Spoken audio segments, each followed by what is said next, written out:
Golden State Media Concepts Fantasy Football Podcast is your one-stop shop for fantasy football news and advice. Can't decide on who to draft on the first round? Going gaga on how to line up your team. Got you covered. Traditional leagues, Dynasty League, PPR League, IDP League, even Daily Fantasy Football League. Join us as we break down all the questions of fantasy football. It's the Golden State Media Concepts Fantasy Football Podcast.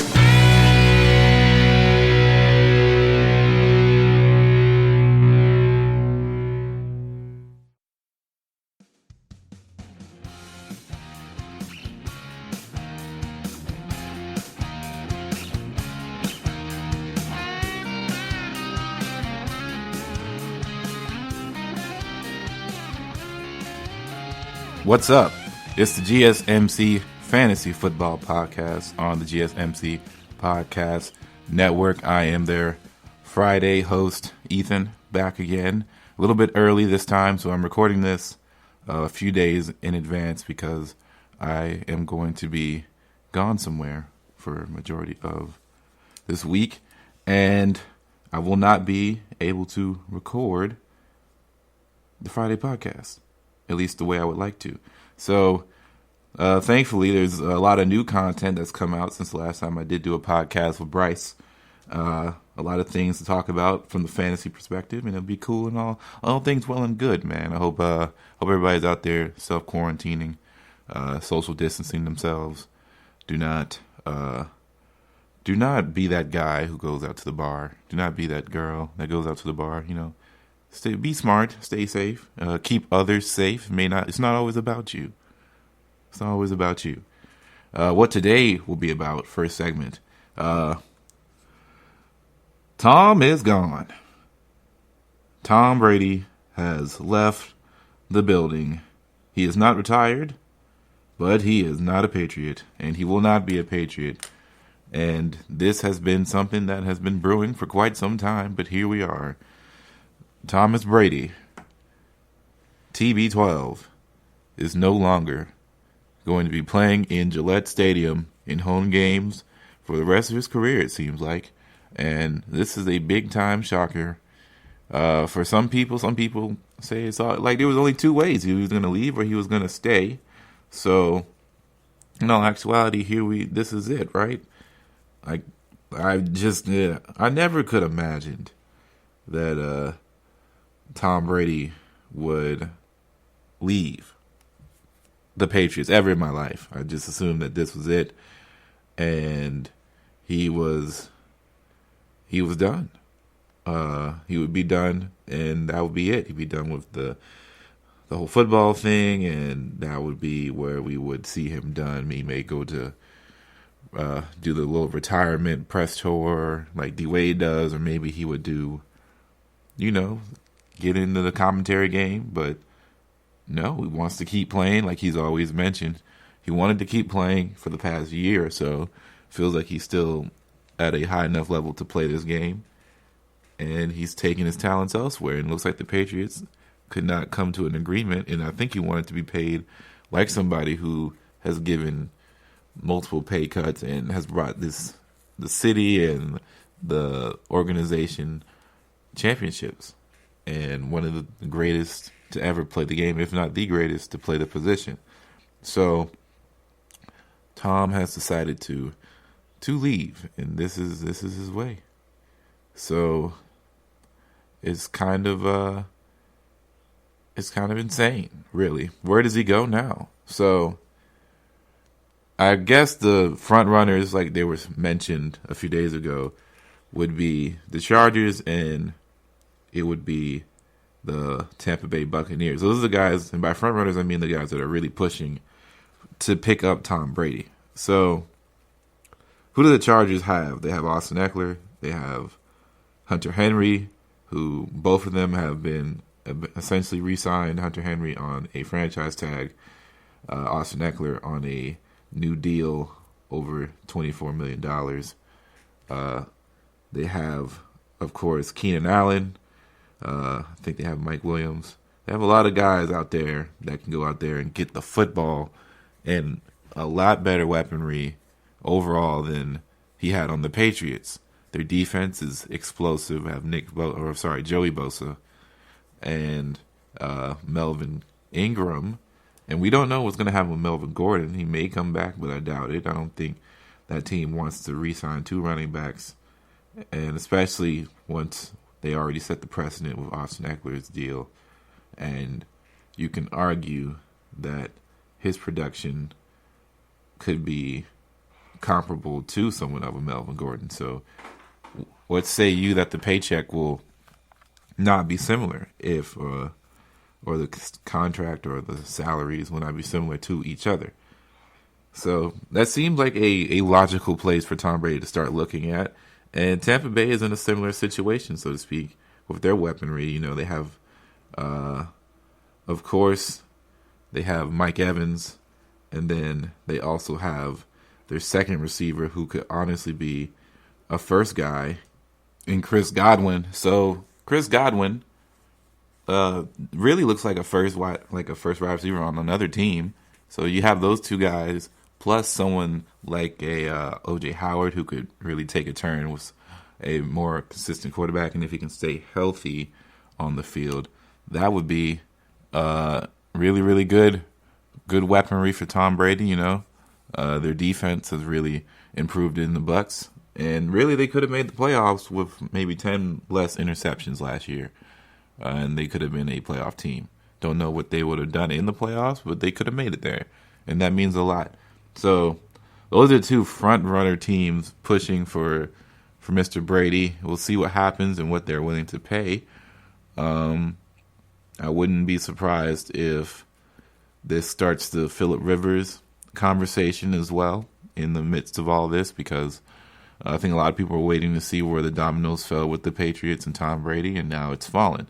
So now there's just a whole bunch of things. Now the Patriots are probably looking for a quarterback to either, hold the fort while they wait for somebody else, or, maybe they find their franchise guy or their guy that they're going to roll with, should I say better, the guy they're going to roll with for the remainder of Bill Belichick's tenure there. Because now you have to imagine that eventually Bill, at a certain point we all thought when Brady is gone, Bill's gone.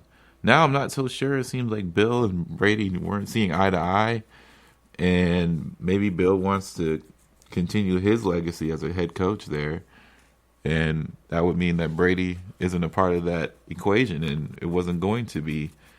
So we'll just have to be mentally prepared for whatever happens now, because not everything's off the table. There's no guarantees. There's no anything can happen, and you're just going to have to keep Twitter open, because like it was the other day, it was a firestorm ever since the tampering laws have been essentially lifted, and players can talk shop essentially with all these other teams, and they can go into deals and verbally agree to certain contracts. Speaking of contracts, Drew Brees signs a 2-year, $50 million deal.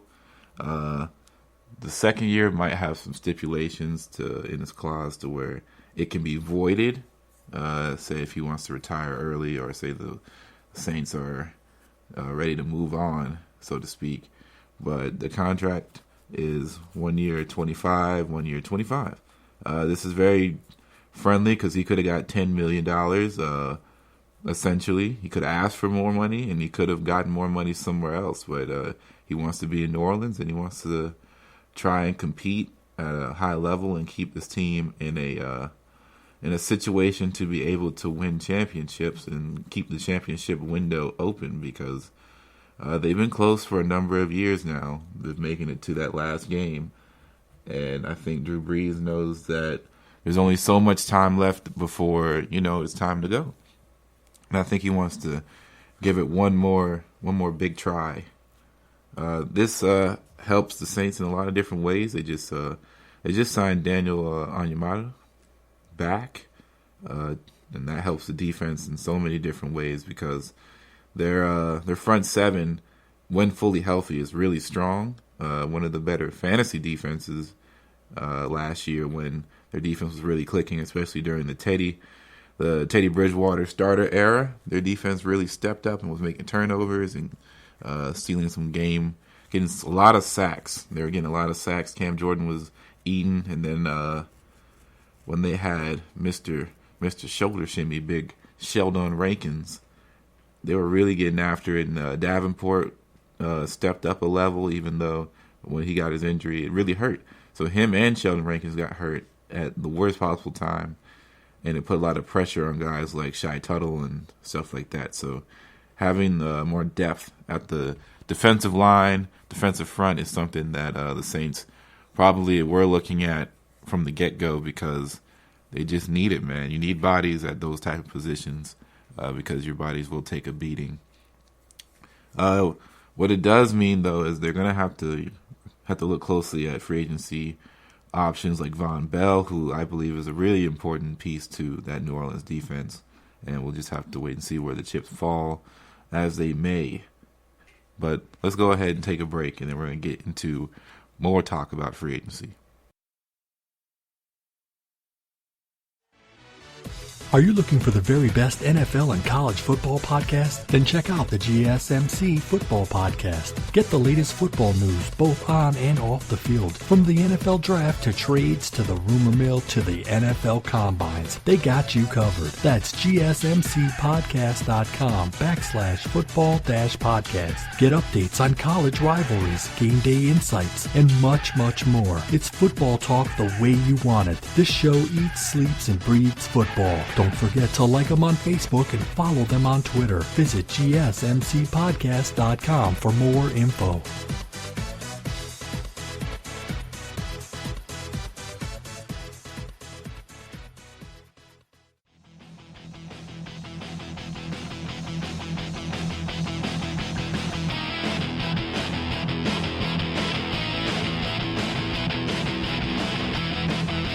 All right, so I'm going to call this segment the Tale of Two Trades. Two wide receiver trades, one of which I don't think anybody saw coming. Another which we didn't know if it was coming, but there was definitely writing on the wall. And how the fantasy community reacted to the first trade, really, more than the second trade. But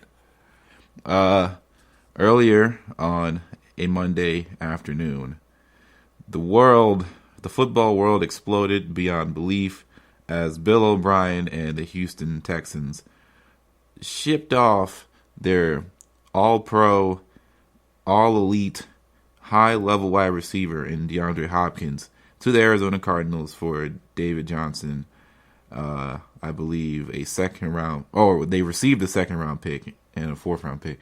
They gave him up for David Johnson and a second round and a fourth round pick.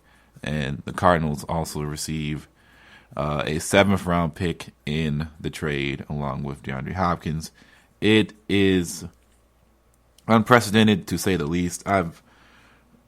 Whenever a wide receiver has been traded that's like top tier and really good, the amount of times that they receive a first round pick is pretty high, actually. There's been more guys that get traded for a first-round pick. DeAndre Hopkins is not one of them.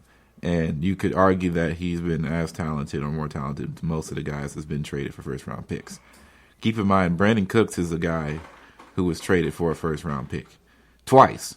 So when you look at the skill level and the ability, no shame to Brandon Cooks. I think he's a good player, but obviously, DeAndre Hopkins is a top 3 wide receiver in this league, and he's still young. No off-the-field issues, a good guy, great leader from all what I hear about him and read about him. It's just ridiculous. Now, of course, we heard that him and Bill O'Brien didn't see eye to eye last year, and it's really tough when the guy that you don't see eye to eye with is the one with the power to be able to send you wherever he wants to and for whatever deal. The more I think about this, the more I have to believe that this was to send a message, because there's no logic to this trade. There's not a logical standpoint that you can just sit on and be like, yo, this is how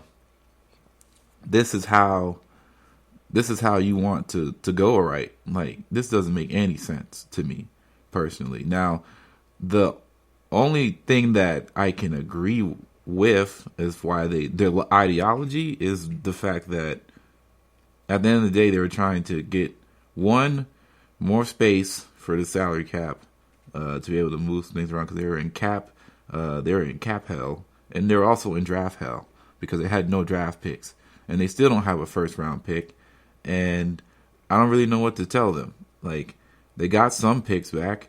I would assume that they were going to draft the wide receiver. They just paid Randall Cobb on a 3-year deal, which is just hilarious to me.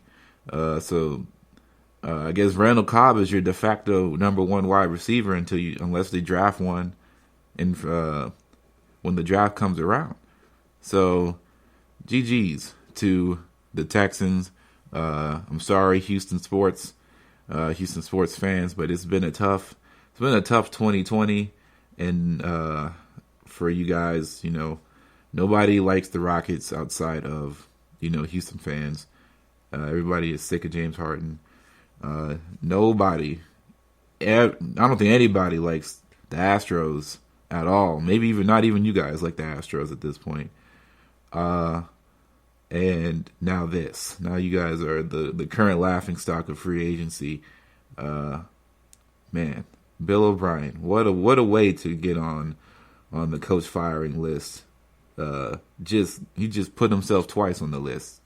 If I was a betting man and there was coach firing on, I don't know, like a prop bet for who's going to be the first one fired after the season, I'd have to assume it's going to be Bill O'Brien. All right, so there's that trade. Then, of course, Stephon Diggs, who's been seemingly trying to get a trade out of Minnesota for a little bit now, it seems like, if you look back at his previous actions and beliefs and statements and on-the-field stuff. He does not look happy a lot of the time playing with Kirk Cousins. And as soon as the DeAndre Hopkins stuff happened, we started to hear some chirpings of maybe another monumental trade happening. And it kind of went by on the wayside. And then all of a sudden we started seeing tweets about it's time to find a new ground and make anew from Stephon Diggs. And most times when you see stuff like that, you're just like, okay, he's trying to get a trade. But it doesn't mean that the trade is happening, right? But it's just crazy to see. All of a sudden, we're seeing Stephon Diggs to the Bills for a plethora of picks. I believe they got a first, a fifth, and I think a seventh, something like that. Wow. The Bills just went all in. They want to push for the playoffs. And the more I think about it, the more I have to believe that people assumed that Thomas Brady was not going to be a Patriot. And it's time. The AFC East is in full effect now. Like, they are ready. They are foaming at the mouth.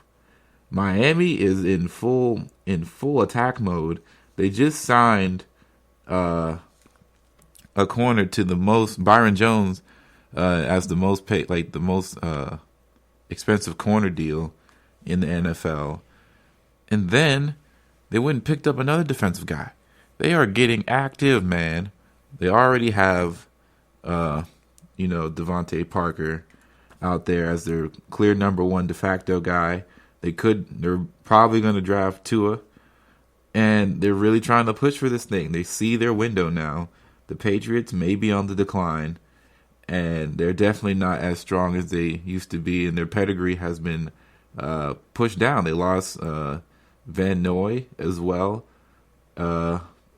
It's also to the Patriots. Also to the Dolphins. So it's just a lot of things moving and shaking. The Bills now, who were already formidable to a certain degree and made the playoffs last year, now they just got the true weapon that I think a lot of people have been waiting for them to have. Somebody on the outside that could really stretch a defense and also is not, 5'10". So somebody who can get up there and get the football, and his route running is really good. Him with John Brown, that's a winning combination to me. That's big time. What I really want to talk about, though, is just the fantasy guys. When they saw the trade for DeAndre Hopkins, A lot of guys are saying no one would accept that in fantasy football. And when you first think about it, like, yeah, it wouldn't be a good trade. But let's remember, fantasy football is probably the most cutthroat thing that you play in your daily lives. Like, no one's vetoing the trade unless you have like a, everybody can veto system. But if your commissioner is the only one that can veto, really the veto is only used for collusion, right? That's how it's supposed to be, because you can't stop people from making dumb trades. Of course, it does affect the rest of the league, so to speak, when trades like that happen. And you want to talk, it's hard to talk about balance in a game like fantasy football, right? Because essentially there is no guarantees for balance. You can't say, oh man, you want the league to have parity and balance. In a sense, like when the draft starts and you draft your team, if 3 people are having the worst drafts of their life, they already start off behind the 8 ball. So if you want to talk about balance, it's already out the window. So people getting poached and sharked in trades and stuff is something of commonplace. It's just that looking at it from an NFL perspective, you just wouldn't expect, a president of football, that's basketball, but you wouldn't expect a GM essentially to make a trade like this in real life. In fact, you would see this feels more like fantasy football rather than it feels like the NFL, and I think that's the thing that's shaking a lot of people up and really, really twisting the community's arm and really getting that conversation back out about vetoes and blocking trades and such like that. But yeah, man, it was just a very eventful day in the wide receiver trading market, and we'll just have to wait and see. We're going to talk about the Bills and the Cardinals a little bit later as far as how this affects their team, but we're going to go ahead and take another break. Check out the show that's built on the MMA. From the UFC to extreme cage fighting, they got the fights covered. Check out the GSMC MMA podcast. Get the latest news on past or upcoming fights. Join us as we talk to and about some of the biggest names in the MMA, past, present, and future. When it's the fight game, there's just one show to check out. GSMCpodcast.com/MMA-podcast. Don't forget to like them on Facebook and follow them on Twitter. Visit GSMCpodcast.com for more info.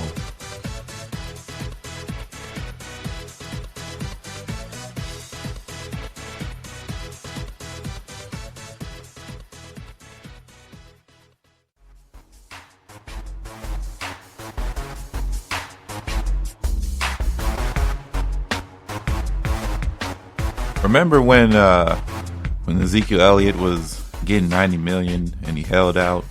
Well, and then remember when Todd Gurley got his deal and then got arthritis, and now everybody's kind of being like, ooh, Todd Gurley, he's not looking like the same guy. Well, now the Rams are looking to get rid of Todd Gurley and get off his contract. Remember when Le'Veon held out for more money and sat out the season, and he went to the Jets and he didn't get as much as anybody who thought he would get, and his market wasn't that great, and then he didn't have a great season after that. Remember when Melvin Gordon sat out for a few games and watched Austin Eckler essentially almost steal his job, and his value extremely decreased for what he could have potentially made later on, and it wasn't smart? Remember that? Well, I do, and it's very telling of how the running back market has really shaped out for this last few years or so, where it's not great, man. The running back market is not great in the NFL for a plethora of reasons, one of which is the talent level of running backs across the league are far more. It's too easy to find a good back, in my opinion. It's harder to find a good wide receiver than it is to find a good running back. Running backs these days know they have to be skilled to play in the NFL. They have to be able to do certain things that push them over the edge. They have to have really, really, really quality talent to get playing time. And those of them are the elite guys. So like a Saquon, like a Kamara, like a Christian McCaffrey, like a Ezekiel Elliott, like a Dalvin Cook. These guys are able to do really, really kind of superhuman things with the football at the running back level. And even most of them it's just not going, the money's not going to be there for them. Look at what just happened with Derrick Henry, for example, right? He gets franchise tagged. He's probably going to make $10 million this year. And they're going to reevaluate him next year as far as his contract negotiations and seeing if he can get a long-term deal for more money. But they had to prioritize paying Ryan Tannehill, and he got $60 million guaranteed, $100 million over the next 4 years. You look at someone like Kirk Cousins, who got an extension. These guys are guys that who lived by the run game, right? Just feasted on the run game. Offensively, their passing game was a product of the run game being so successful. And that's not to say that that's not how the NFL operates anyway, but their run pass splits aren't as even as some teams. And honestly, we are aware that what they're good at was running the football, and that once you stop that, it got extremely difficult for their teams to win games and to move the football. And you can see that especially against with the Vikings, and in the playoffs, you saw that Tannehill just wasn't able to really get the ball anywhere once Derrick Henry essentially was contained by the Kansas City Chiefs. So a lot of people, even NFL players, are saying, where's Derrick Henry's money at? Because you guys paid a quarterback whose job was made significantly easier by a guy who essentially put the team on his back, physically and almost literally, to a championship appearance, right? And I guess the answer is you can't let a guy like Tannehill walk free without some sort of plan. You don't have a backup that you trust. Marcus Mariota is on the free agency pool as well. In fact, he just got signed by the Raiders. Then you have to look at it from this perspective. There might be more quarterbacks out there, but you're still going to have to pay them the same money you paid Tannehill, and you already know what you have in Tannehill. Your team essentially is in place for a good few years to where you can build around different like you can build up your defense, you can build up more parts of your offense if you need to. And get this, right? Their wide receivers are all super young. A.J. Brown is super young. Corey Davis is super young. These guys are in the very, very early stages of their career, have not reached their primes, and they're already pretty good.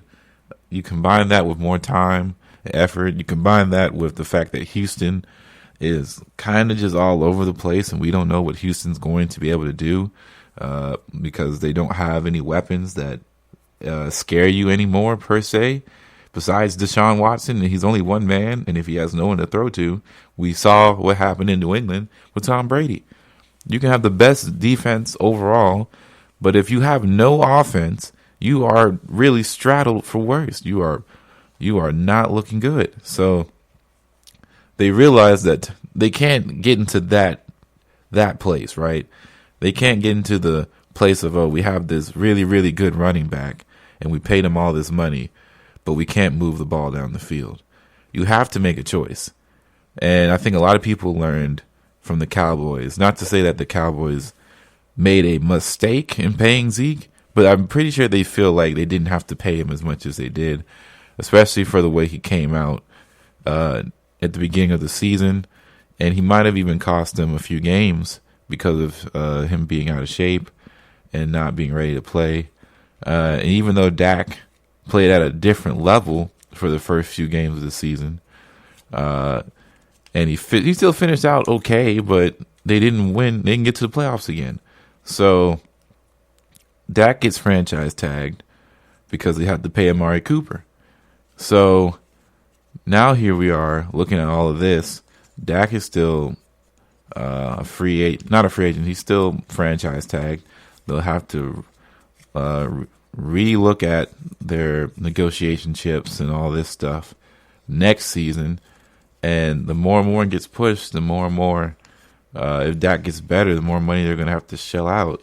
And I don't think that they wanted to do that with Ryan Tannehill, especially since if they put the franchise tag on Tannehill, the money is just going to be a little bit funky, and it's just not smart as a GM, in my opinion. You can always go and find other running backs if somebody wants to walk, and I guess that's the problem, right? Or that's not the problem, but that's just the reality of the situation.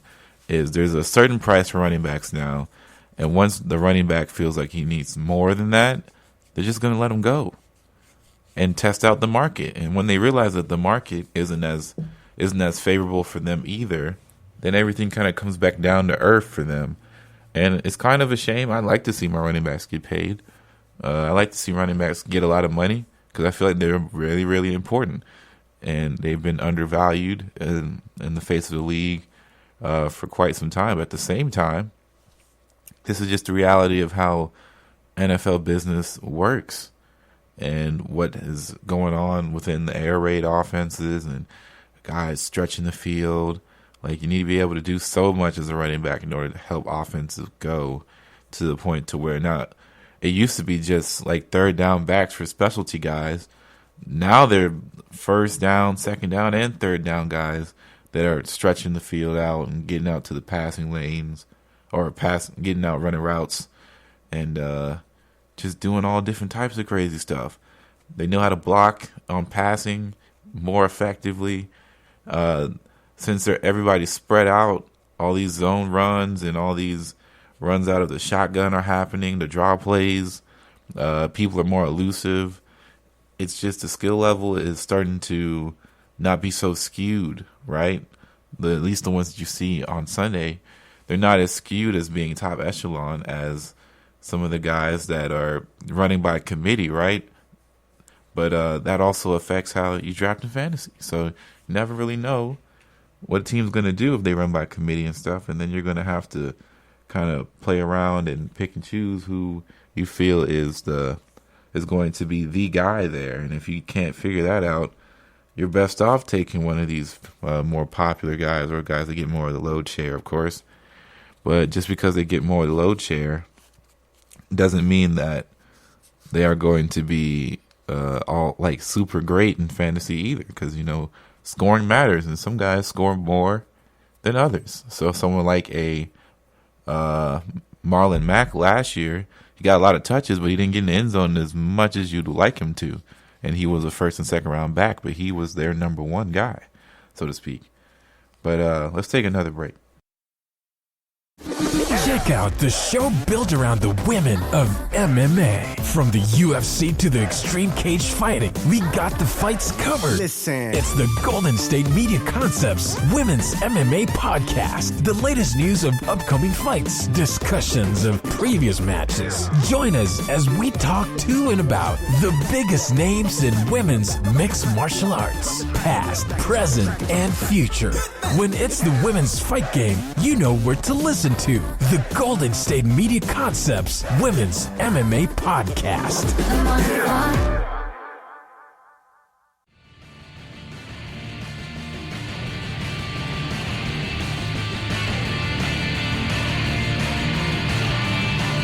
All right. So by making this podcast, a lot of things just happened. I had to take a mental reprieve, but here we are.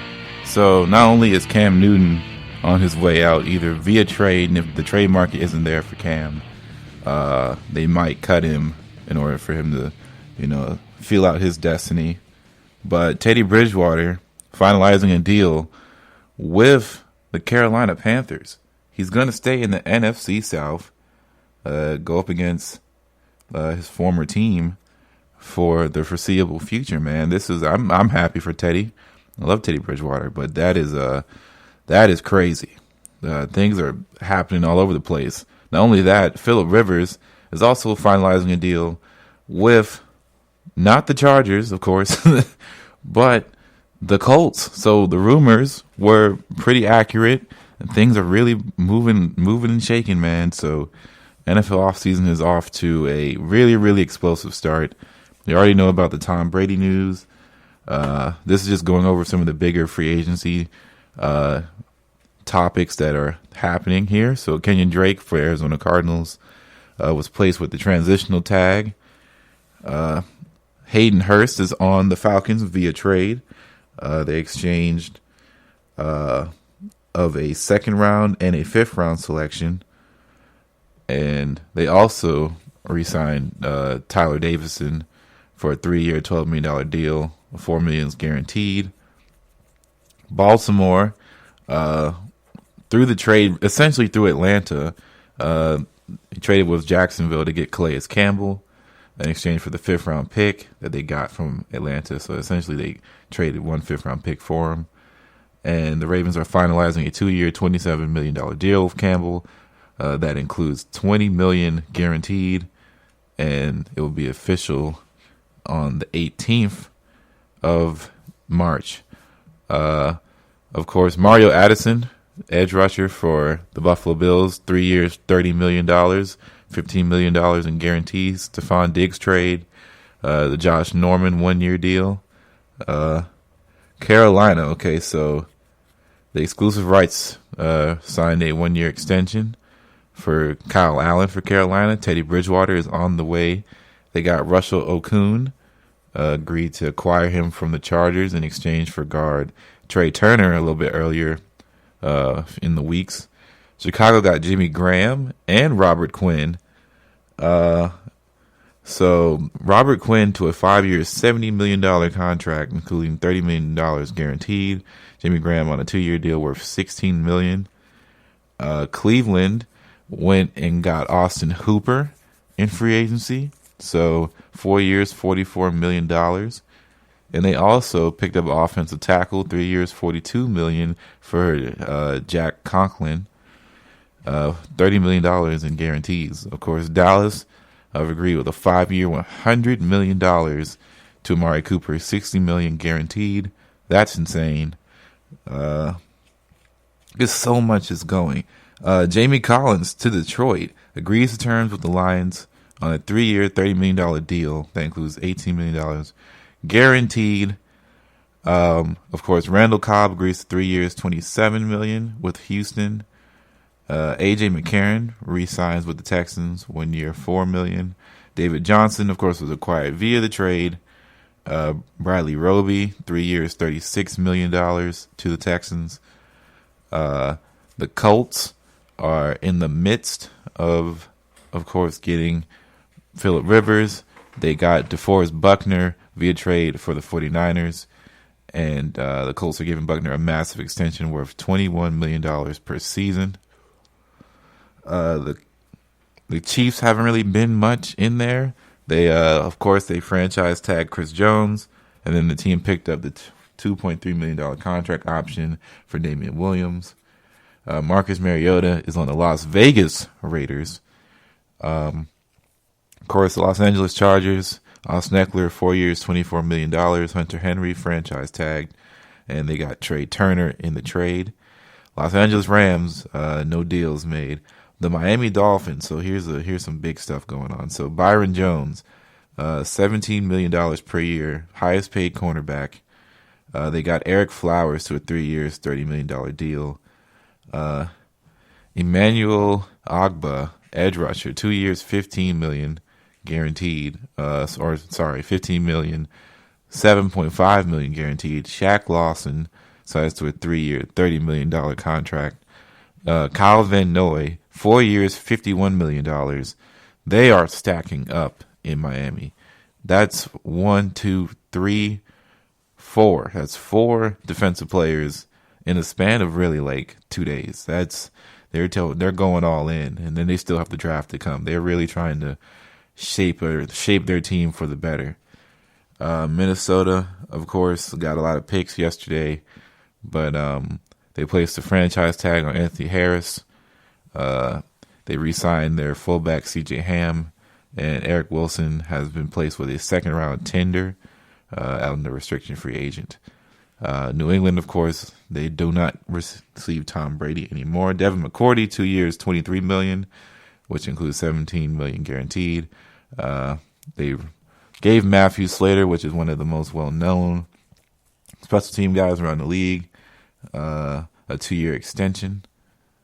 The Saints re-signed Drew Brees and David Onyemata.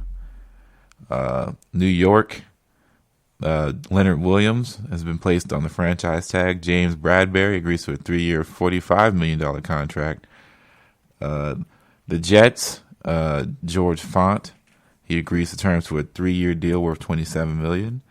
Philadelphia, not much really going on here.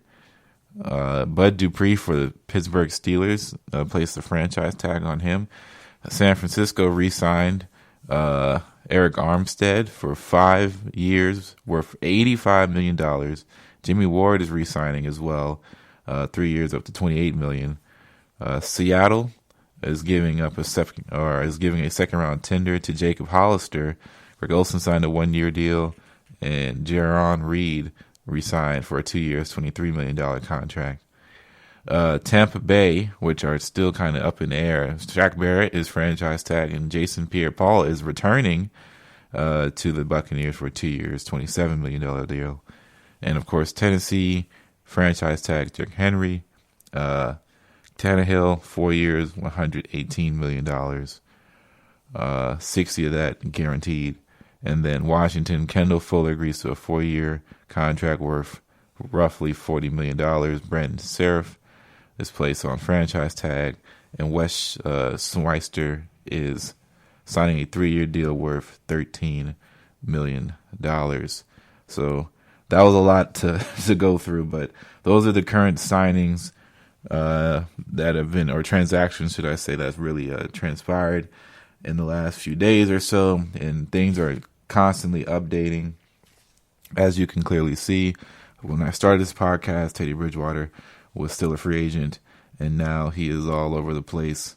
So I'm really just trying to figure out what is going on. But yeah, Teddy Bridgewater finalizing a deal with the Panthers. Cam Newton is essentially going to be on the free market. Deshaun Watson loses a top 3 wide receiver and gets one in return that is not top 3. So it's just about to get really, really crazy here for the rest of free agency. We don't even know if where Tom Brady's going to go. He might end up being in the NFC South. Could you imagine a Drew Brees, Teddy Bridgewater, Tom Brady, and a what else? What else could you imagine? Tom Brady, Drew Brees, Teddy Bridgewater, Matt Ryan. That's probably the best quarterbacking group in the NFL, right? As far as the division, it has to be it. That would be really exciting. Man, the season can't come fast enough in the way it's going. Also, former Bears quarterback Chase Daniels, who beat the Detroit Lions on Thanksgiving Day last year, reached an agreement with the Lions today for a 3-year, $13 million deal. Includes a voidable clause. That's from Adam Schefter. All right, so those are the new wheelings and dealings so far of the NFL free agency. Let's go ahead and take another break, and we're going to talk about some young quarterback stock who have risen in fantasy recently via trades.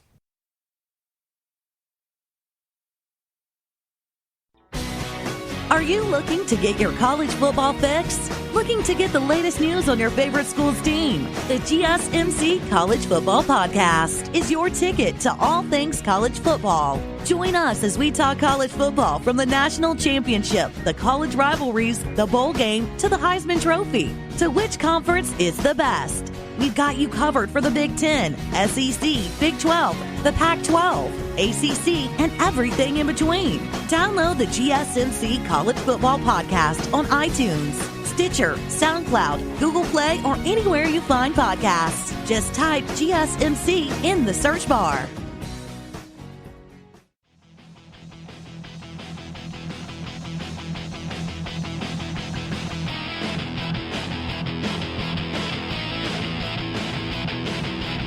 whose stock has risen in the NFL for fantasy, quarterback-wise? Whose stocks have risen? Now, I'm going to give you two, of course, because they're the two bigger names that have risen in stock probably in the last 48 hours, I would say. So, number one, I'd have to assume that Kyler Murray stock has risen again. People were rating this man for the last few months just because of the potential of being the next Lamar Jackson, the player comps, his ability to move out the pocket, pick up some yardage in the run game.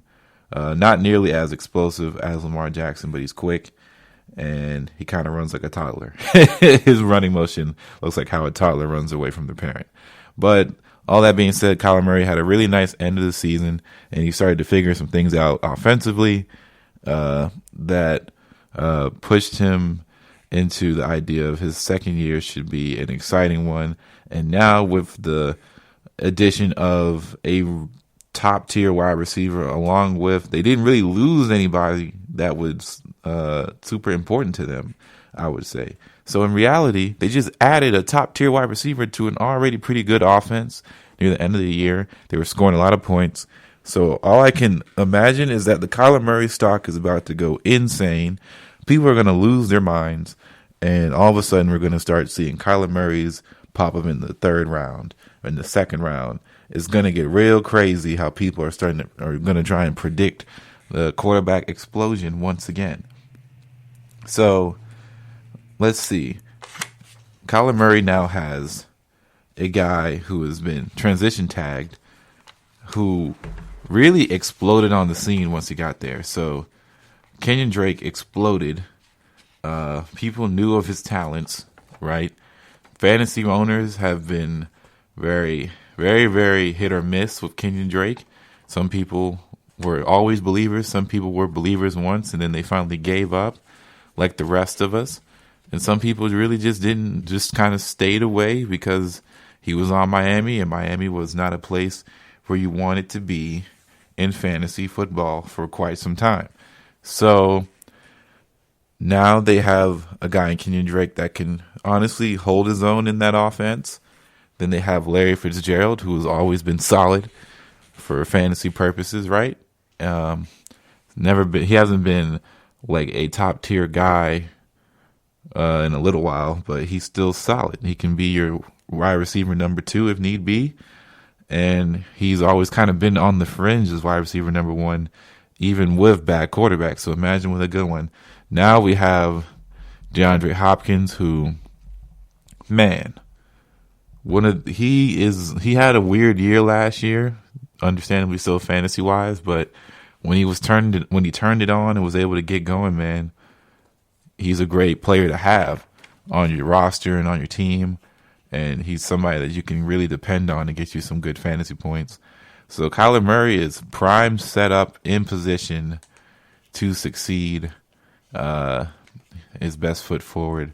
This NFL season is about to be crazy. So let's look at the next guy. So Josh Allen, of course, Bills Mafia, the AFC team I choose to support when the Saints are not looking too hot.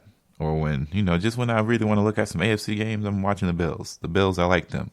I like their color scheme, and I like I like their defense, and I like Delvin Singletary a lot. And Stephon Diggs is now there. Josh Allen has another target to throw to, and if he can get the accuracy, checked, he stopped throwing the ball away a bit in the regular season, and in the playoffs he kind of relapsed a bit. But in the regular season, he really was getting it going. He was making less mistakes. He was trusting his teammates. He was trusting the system. And I can only imagine how this is going to change their offense, because now they have somebody who can legitimately go out there and get it on a deep ball. Not to say that John Brown could not do that, but John Brown is not a very tall guy, and he can only do so much with his height. Now you have somebody who you respect height and speed and route running alongside someone like John Brown, that makes things all the difference. That'll help Cole Beasley. It's going to help their offense run as smooth as possible. Delvin Singletary will be more effective because guys aren't going to press Stephon Diggs like that. He's going to be a really, really powerful weapon for them. And if Josh Allen can fix the accuracy, and by fix, guys don't just become super accurate out of nowhere, right? I feel like it's like one of those skills that you can kind of get better at over time, or he just knows which throws he's capable of. But as far as, retooling yourself to be a much more accurate quarterback than what you came in to be, it's just not something that you can change drastically over a season or two, right? So the likelihood he'll still have some accuracy issues coming into next year, but sometimes you can mitigate that with bigger targets and guys who are going to go up and get your football no matter how kind of it's thrown. And Stephon Diggs has talent in order to do such things. He can really make a lot of things happen in open space. And I think he's really been wanting this opportunity. Granted, he was paid like a number one wide receiver. And then Adam Thielen came in and busted out on the scene. Adam Thielen got paid. And then it sort of became the Adam Thielen show instead of the Stephon Diggs show. And then it became the Adam Thielen and Dalvin Cook show. And Stephon Diggs was kind of iffy all over the place. So here we are. It's been a while since Stephon Diggs really had an explosive play that people were wowed about, except for the Minneapolis Miracle.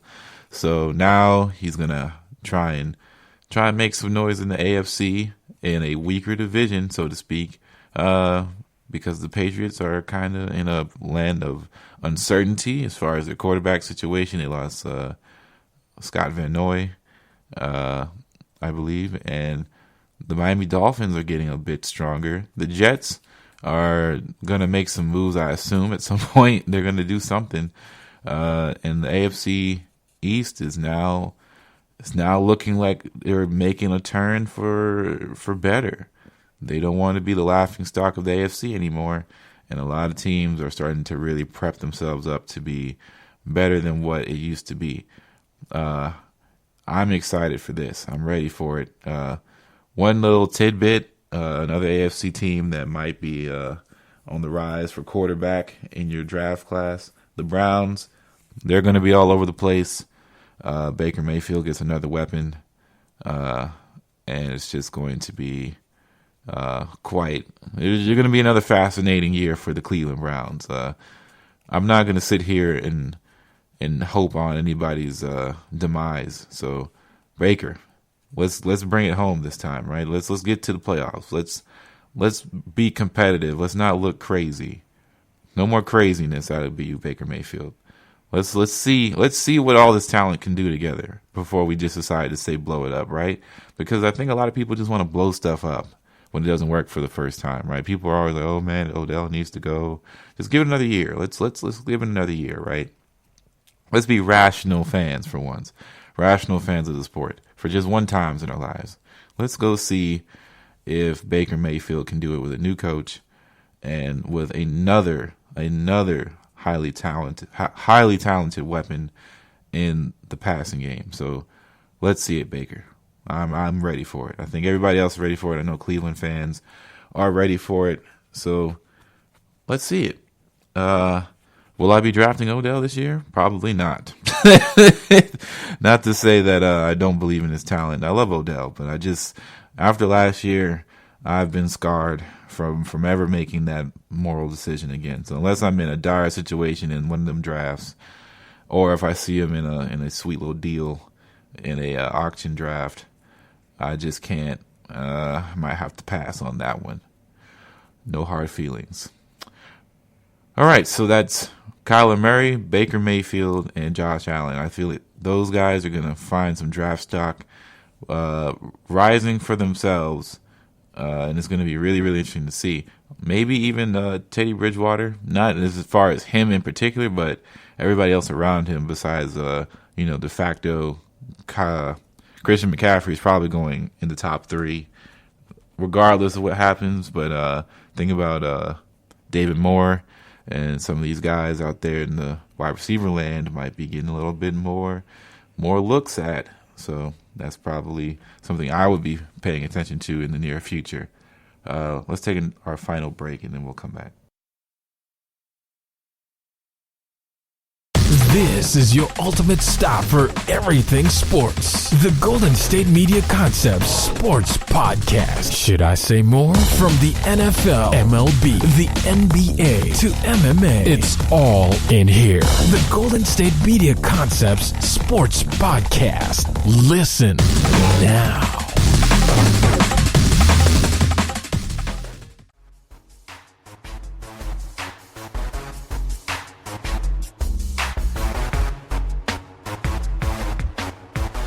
So, my final segment, I wanted to talk about dynasty leagues and keeper leagues, leagues in general, because I mentioned it last week. I am returning back into the commissioner ranks. I'm doing it again. I'm back, and I feel better than ever, really. Came into the group chat, sent the messages. Everybody's excited. We're coming back together.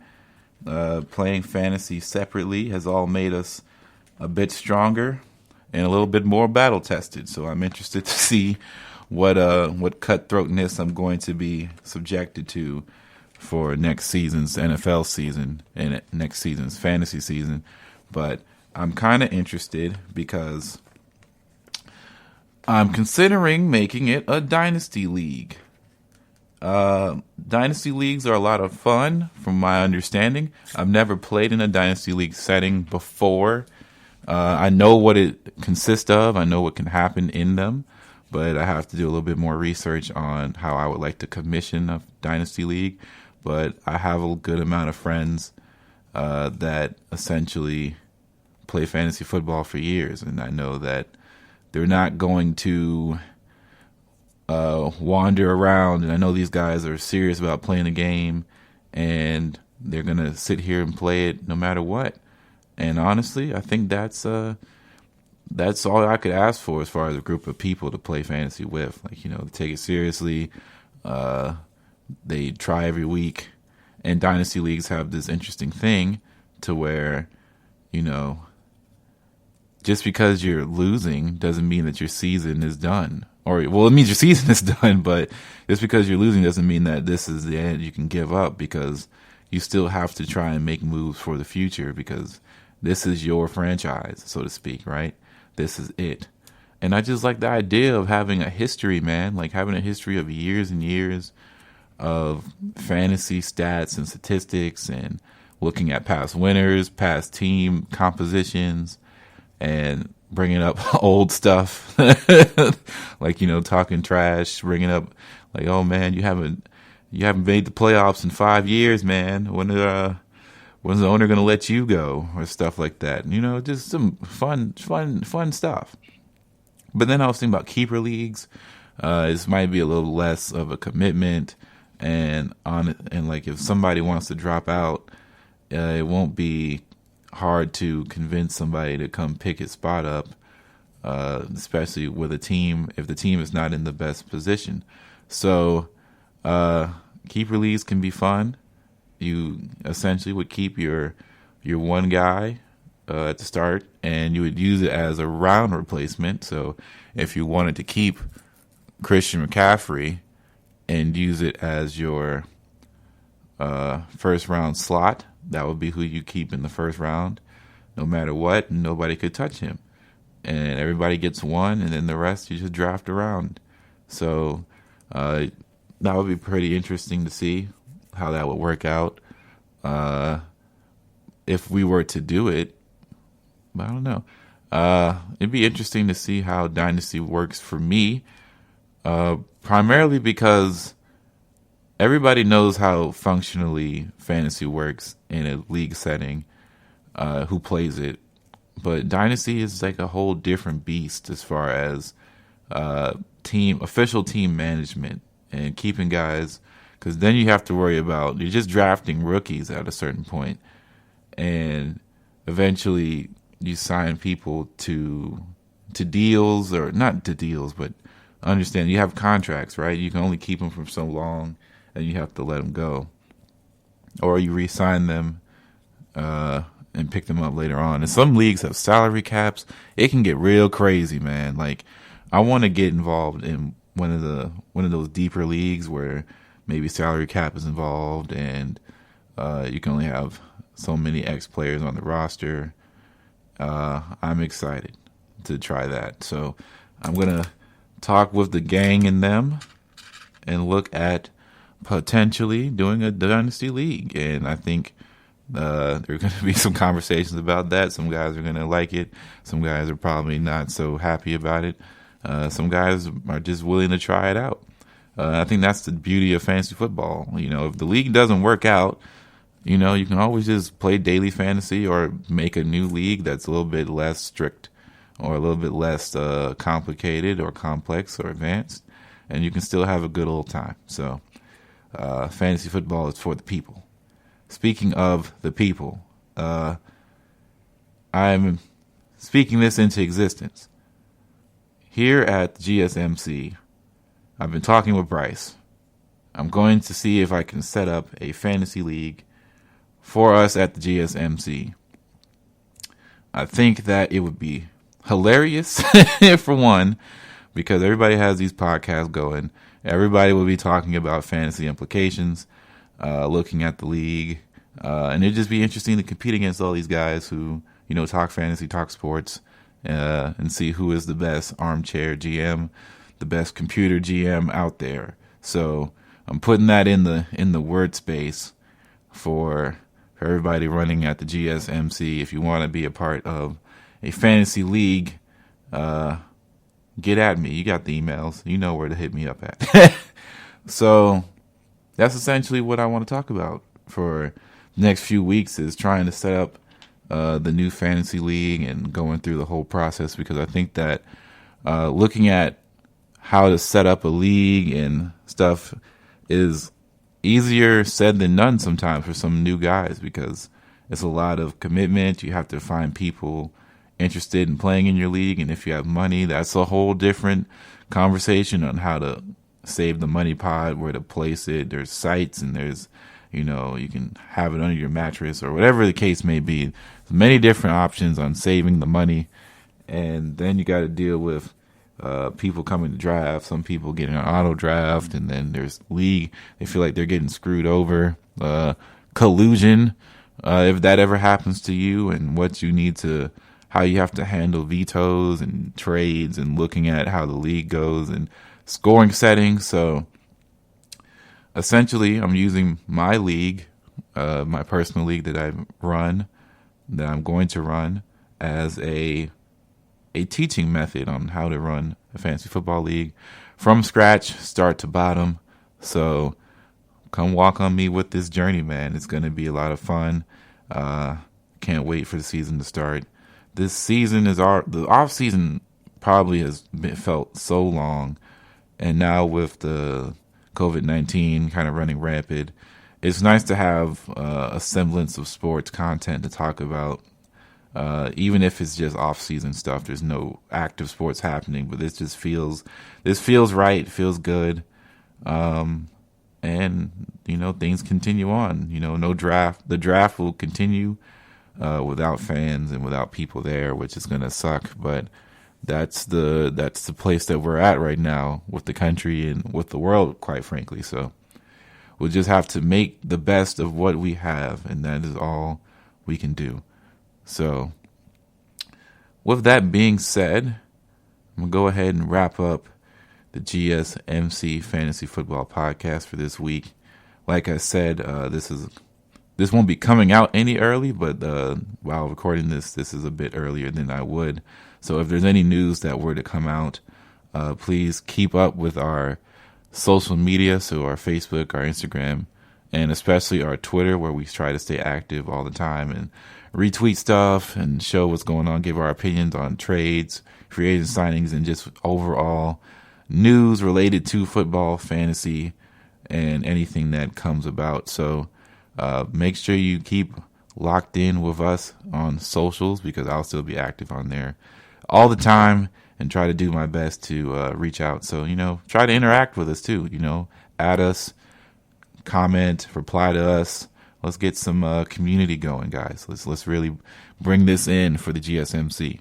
So we'll be back next Friday with me, and hopefully the league will continue to drop Woj-level bombs for football, because we haven't had a Woj-level bomb since the NBA shut down. So now we're getting Schefter bombs from all over the place. So Adam Schefter, keep it up. But this will be the GSMC. Thank you. Don't forget to rate and review us and follow our social media. I am signing out, man. See you guys next week. You've been listening to the Golden State Media Concepts Fantasy Football Podcast, part of the Golden State Media Concepts Podcast Network. You can find this show and others like it at www.gsmcpodcast.com. Download our podcast on iTunes, Stitcher, SoundCloud, and Google Play. Just type in GSMC to find all the shows from the Golden State Media Concepts Podcast Network. From movies to music, from sports to entertainment, and even weird news. You can also follow us on Twitter and on Facebook. Thank you, and we hope you have enjoyed today's program.